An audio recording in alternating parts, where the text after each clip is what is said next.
Today I'm talking about how COVID affected cruisers like myself when the first lockdown happened and how it has affected us this season as well. Welcome to the Sailing Doodles podcast, where we talk to all sorts of people in the sailing and boating community. It's available wherever you get your audio podcasts and on YouTube. If you'd like to support the show, you can go to patreon.com/sailingdoodles. All right, and welcome to the Sailing Doodles podcast, as we say there. And it's a little early for drinking a beer here. 10:15, that's even a little early for me, you know. But so cheers, guys. Thanks for tuning in. It's available on audio format as well if you're listening in your car or on YouTube, however you'd like to do it. But today I thought I don't think I've really addressed it. I mean, I'm sure I have addressed it in some videos and podcasts and how COVID has affected cruisers, but I thought I'd go maybe a little more in depth this time. And kind of what I'm going to do is just give you a rundown of what happened to us when lockdown, when we first started hearing about it, how it affected us, and what we had to do in order to basically get by during the whole time that COVID lockdown happened. And then I'll kind of explain how it's affected us this season and like where we can go and do all these things. So hopefully you guys get some information or enjoy it. And I'm hoping things change because I think we're seeing the light at the end of the tunnel. I think next season, beginning in November of 2021, cruising will relatively go back to normal, especially if you've had a vaccine. So, all right. So, kind of the timeline there. So, early March 2020, we were in,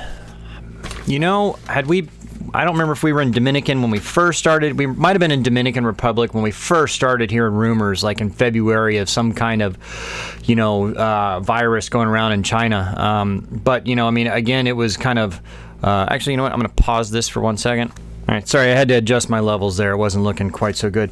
But so we were in Dominican Republic.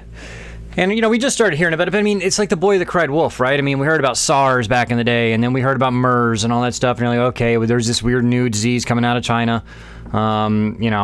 Okay, here we go again. But nothing ever happened, right? And so didn't really think too much of it. And then we get to Puerto Rico, and things are starting to get a little more funky at that point.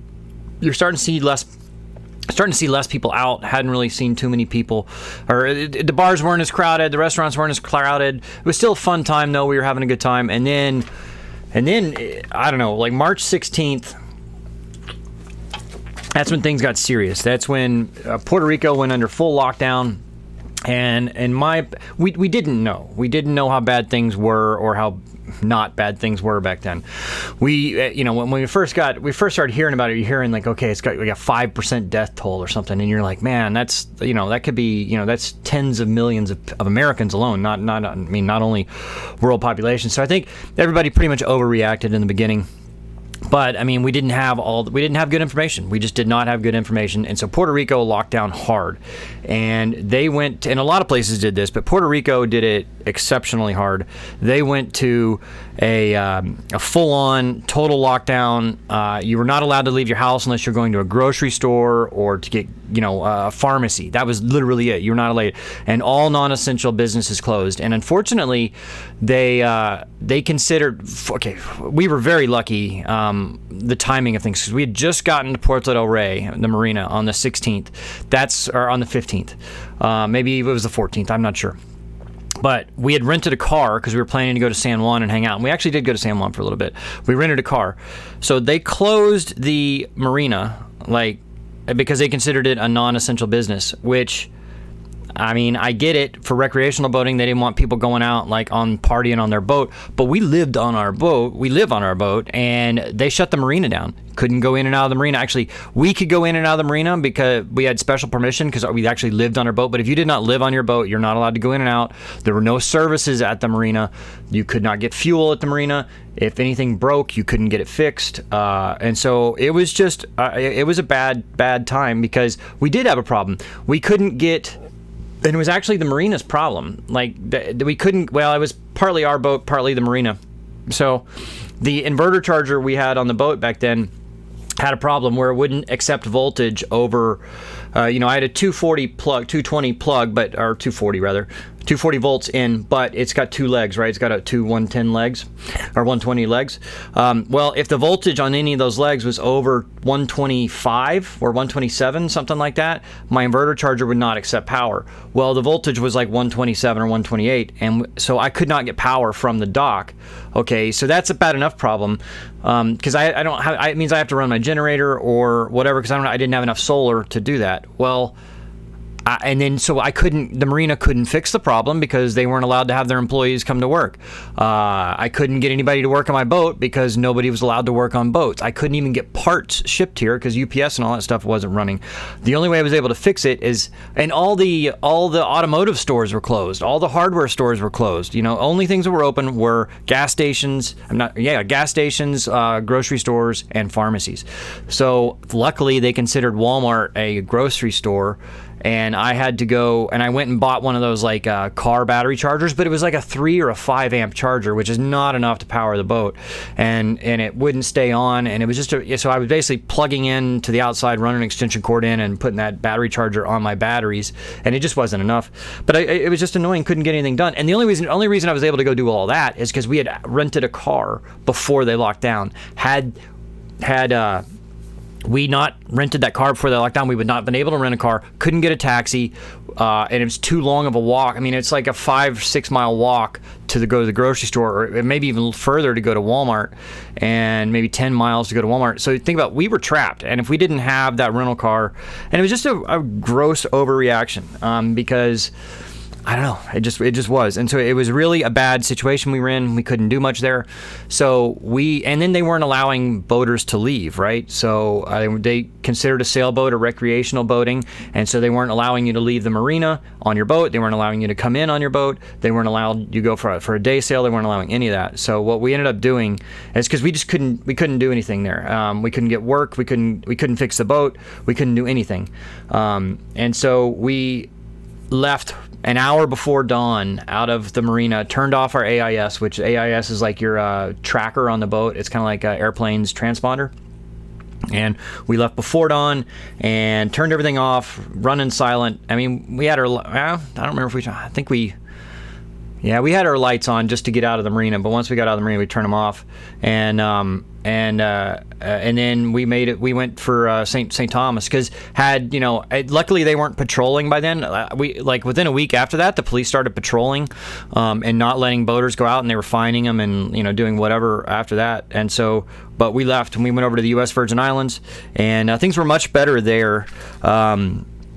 It was about another week before St. Thomas really imposed harsh restrictions. Like when we got to St. Thomas, the marinas were open, the restaurants were open, everything. They were doing reduced capacity already, but they weren't like closing everything down. Let me make sure I didn't miss anything here. So we had a good time in St. Thomas for a little while, and then they shut down. They kind of went to non-essential businesses, but they were allowing restaurants to do takeout, no bar service, no table service, obviously, and you had to wear a mask and all that. That's fine. But we would get takeout, and there was another, some friends of ours that, Steve and Loretta, that I've sailed with a lot. We were on a mooring next to their boat, and we were hanging out with them on their boat. They're with us on ours. We're not going out and don't go into bars or anything because they're all closed anyway. But I mean, we would get takeout and go to the beach, and we're sitting there eating takeout on the beach with our friends, and the police came up and said, "Hey, you got to separate." And we're like, it was such a gross overreaction. Honestly, people didn't know any better, but still, I mean, it was now we know, and I guess knowing's half the battle, right, G.I. Joe? But so St. Thomas closed down all hotels, Airbnbs. You couldn't get any. So they couldn't shut down the airport because that's the federal, but they did. St. Thomas and the U.S. Virgin Islands closed all hotels and all Airbnbs, so they weren't allowing. So you could come to St. Thomas, but you had nowhere to stay. So that's how they were kind of getting around not letting people come down, because unless you owned a home or knew somebody you could stay with, you weren't allowed to come down. And it was like that for a couple weeks, and then I don't remember exactly why. There might have been 2-3 cases. Like literally, I was watching the caseloads in St. Thomas every day. I never saw more than 7, like at one time. And Might have been 2 or 3 cases, and they shut down the beaches. And I think it was coming up on Easter, and I think the locals do a lot of beach parties and stuff like that. They didn't want it happening, so they shut down the beaches for 2 weeks. We were actually on a mooring in St. John, and so we had been there for like 3 or 4 weeks. The national park is normally $30 a night, $26 a night. But the national parks actually stopped enforcing the payments on it because they had no way to collect the money. They didn't really want to. Plus, nobody had anywhere to go. So you couldn't go to any of the other islands. They had all shut down. The only place around that was actually accepting people and letting people come in, which I think the way St. Thomas and the Virgin Islands handled the pandemic, I commend them for what they did. If you were an American registered boat and you were anywhere else in the Caribbean, the only place you could go, Puerto Rico would not allow you to come, but the Virgin Islands did let you come, and you had to quarantine, obviously, but they let people come in. But because they had nowhere else to go, where are you going to go? I mean, a lot of countries were kicking people out of their place if you weren't like a local, you know. So I really like the fact that the U.S. Virgin Islands stayed open and let people come in. They did shut down the beaches for a couple weeks. When that happened, we actually left St. John and just went to a more remote island and anchored there. And that way we could go to the beach because there's nobody around. Who cares? I mean, nobody's watching us anyway, so we did that.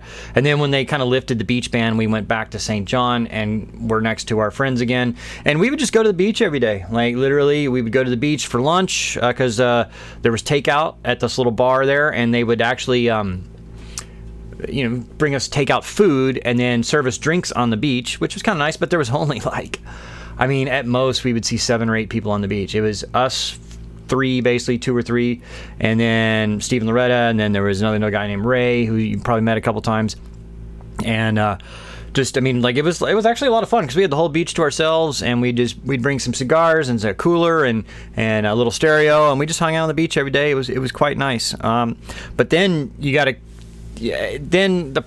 problem is that because the Virgin Islands were open and allowing people to come in, unfortunately there got to be a little animosity between maybe some of the locals and the boating community. They were maybe blaming the boating community for COVID a little bit. They were saying, these people are bringing COVID in and whatever, and or all they're doing out there is they're sitting on their boats and they're flushing their waste in the ocean and all that, and just washing up on our beaches. And there was no evidence of any of that. Like, once a week, we would get off our mooring, go offshore, dump our toilet, and then come back. And I saw all the boats doing that. They were all doing that. They even started testing the water to make sure nobody was doing that. And the water tested cleaner than it ever had, But everybody was looking for somebody to blame, and cruisers were an easy out for the locals. And luckily, we didn't see too much of the problem because we were in the national park side of things. But around over in Coral Bay, I mean, you're hearing stories about locals, threatening and telling people to leave and all that. And it's unfortunate, but and then thankfully though, the governor of us, the Virgin Islands, he actually addressed it. He would do a daily address at 1:00 every day on Facebook, and he said, "Look, guys, the cruisers. There's not been one." Verified case of a sailor or cruiser bringing in COVID. It's all come in through the airport. Everybody that's brought COVID has been a family member returning or something like that, and they've flown in with it, and that's how it's getting into the islands, not the cruisers. So thankfully, I'm really appreciative of the governor. Oh gosh, forgot his name now, but I watched his little briefing every day, pretty much. But so I'm really grateful the way they handled that. And this when they reopened the beaches, it was a lot of fun. But then you got to get to the point where you're like, okay. Now hurricane season's approaching, right? Where are we going to go for hurricane season? Because originally the plan was to go down to Grenada and have the boat hauled out. Well, in mid-May, Grenada was not accepting anybody to come in, and then or in May they weren't, and then about mid-May they said, okay, you can come in, but you got to quarantine for 2 weeks in this remote anchorage. You can't come in, and then then you got to do your boat stuff and get out, right? Or actually they weren't making you leave, but it was very restricted. Nothing was open, and then they weren't allowing people to fly in and all that, and so it was kind of okay. If I left my boat there and I did haul it out on the hard and we left, what happens if I want to go back to my boat and come October, November, or whatever, and they're still locked down and they're not letting people fly in, so I can't get back to my boat? Like, that happened to a lot of people, especially in the South Pacific. I mean, I think there's several other YouTubers that they were not. They couldn't get back to their boat for over a year because the country wouldn't let them in to get back to their boat. So I didn't want to risk that. So it was really cool. There's a Salty Dog Sailing Association. It's saltydogsailing.org. It's a pretty cool little thing. So they put on these rallies and these flotillas every year, and so they have a rally from like Norfolk down to the Caribbean, and then they have one from the Caribbean back up, and they have all these rallies all over. They're pretty cool. I've highlighted them on the channel before. I'd check it out. It's a really cool group, and it's really not expensive, and it's not as strict as what's that other one, the World Arc. So basically the way it works with them is that you register. Actually, they did it for free on this for the Homeward Bound Flotilla in 2020 to get everybody back to the States from the Caribbean. They did it for free, which is really cool. So they had volunteers, and what they do is that you sign up.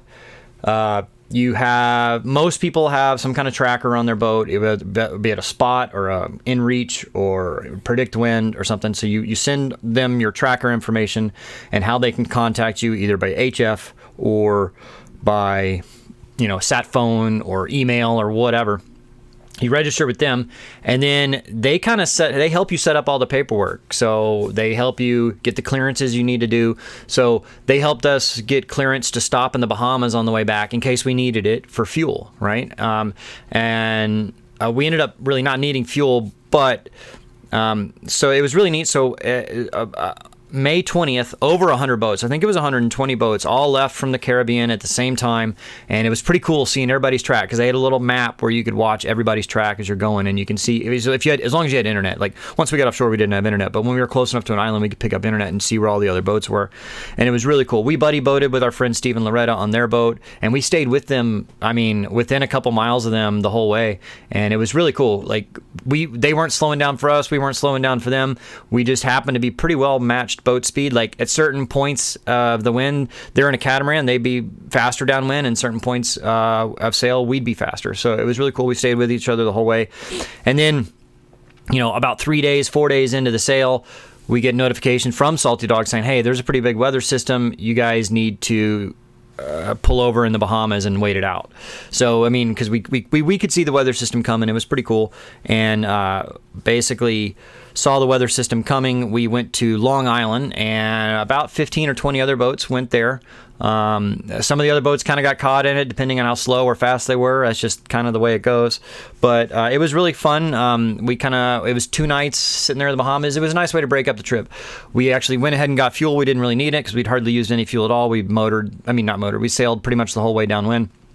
But we went in and topped off like 30 or 40 gallons of diesel. And then at that point, our friend Steve and Loretta split off. They went a different direction because they were going a little more south, and we went straight to Beaufort, North Carolina. So it was a pretty cool thing getting to do the Salty Dog back. I'd highly recommend it if you're going to sail down to the Caribbean for the first time in your new boat. I'd highly recommend hooking up with them because they'll help you get all the information you need. It's a good support group. It's kind of different than there's another organization called the World Arc. They're a bit more, number one, very expensive and much more restrictive. Like, they'll actually do safety inspections on your boat, and there's a lot of stuff you got to have. I mean, you got to have everything they require, and it's expensive. And then I think it's pretty expensive to do to register with them, but they handle everything. But it's kind of good and bad. Like, I've met up with some of the ARC cruisers in the Pacific, and the problem is they do a around the world arc, what they call it, but they'll do it in 18 months, which is way too fast in my opinion. But they will do like segments. I want to do the arc from Mediterranean to the Caribbean and stuff like that. So it is kind of cool doing that. But sorry, I got something in my eye. But it was really cool. I mean, that really was. But, there's similar stories from cruisers all over. You hear about people, like I said, that were locked out of their boats, or I had like there's a bunch of YouTube sailors that were all in the Bahamas. Like basically, I think they said there was like 10 or 12 boats, and they just were locked down in the same little anchorage. They kind of popped between these two anchorages depending on which way the wind was going, and they just hung out for like months, and they had a good time. And then they got to know the locals because it was all. Nobody was coming and going. It was all the same people all the time. So they would hang out with the locals and go get groceries, and they had a good time. But then I know I have a friend he had his boat on the hard in Tunisia when the lockdown happened, and they locked down hard, and so he was stuck in Tunisia on the hard for 6-8 months, and I couldn't imagine. He was supposed to be there for like 3 weeks getting some work done, and then he gets stuck on the hard for months. That would just be awful. But so that was kind of our whole trip, what things happened with us for COVID. So then, got the boat back to Beaufort, North Carolina, and that was in early June, and then got the boat to Annapolis for the summer is where I kept the boat, and had a good time there. It was just pretty much like anywhere else, dealing with the lockdowns and all that and the restrictions, and they slowly opened and all that. So it was what it was, but. So this season with COVID, it has been a bit of a issue, right? Because a lot of the places, especially early on in the season, like November, December, were closed or not letting people in, or they're very restrictive, requiring quarantines and all that. So on this boat, I ended up buying it in Puerto Rico in January. They were still very restrictive. In January, they were doing indoor dining, but only at 50% capacity, and you had to wear a mask everywhere. And then pretty much the same in the U.S. Virgin Islands. They're a little more open now. I think Puerto Rico is still a bit more locked down. I love Puerto Rico, but it is an older population, so they're very much more at risk, I would say. And plus, their healthcare is not as good as the rest of the United States, so they tend to be a bit more restrictive. And I don't know, I think it's just their government is a bit harsh, in my opinion. They kind of, it's more of an authoritarian. I love Puerto Rico. I don't want to say too much about it, but in my opinion, it seems like they're kind of a little more authoritarian than the rest of the United States as far as government goes. But anyway, so getting in, the U.S. Virgin Islands was pretty easy. Now, I'm in St. Martin right now, so I'm on the Dutch side. Coming into the Dutch side was super easy. We just got a COVID test and filed a little online thing, and then boom, we're in. Whereas most of the rest of the Caribbean, like if you're in any of the French islands, if you're already in the French islands, then you can go anywhere in the French islands with a COVID test. Sometimes you don't even need a COVID test. But, a lot of the places are starting to open up, and I think like I got vaccinated, so I think when vaccines, and you're starting to see this now, like on the questionnaire now on the Dutch side, when I first got here, they weren't asking if you're vaccinated. Now they are.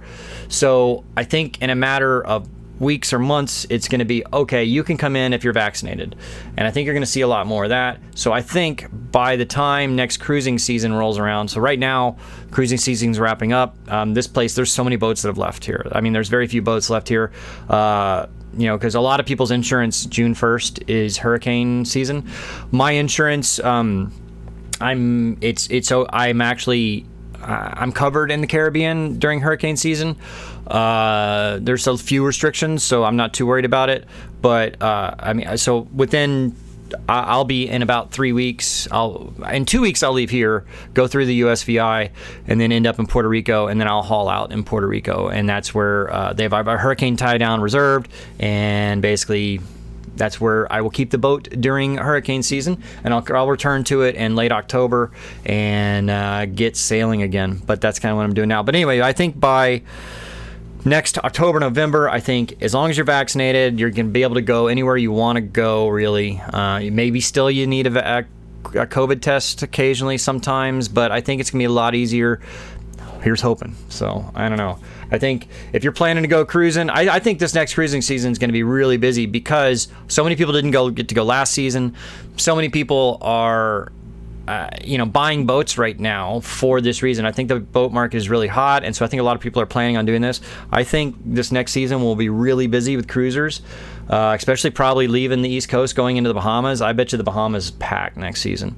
Kind of what I'm planning to do is I'll come back to my boat here, well, in Puerto Rico, and I'll do the Caribbean for about 2 or 3 months. So I'll do November, December, January in the Caribbean, and then I'll start working my way back to like Turks and Caicos and through the Bahamas, like March and April, and maybe May I will be back in Florida, and that's when I'm maybe gonna sell this boat, probably, because I would like to, I don't know, I either need to get a proper trawler or I need to get a catamaran, because I would like to go some longer legs on sails, right? So this boat can only do about 400 or 500 miles, and for some of the sailing I'd like to go further than that. So I either need a proper trawler, which I don't know if that's going to happen, because like a 50-foot trawler that is capable of going a couple thousand miles you're talking millions, right?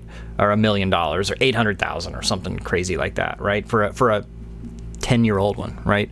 Or more. Whereas maybe like a sailing catamaran, like a 45-foot sailing cat, would be more in my budget, but we'll see. So that'll be kind of my thing there. So hey, and the reason I would get this boat back to Florida and sell it there is because I think it'll be worth a lot more money in Florida than it will be here.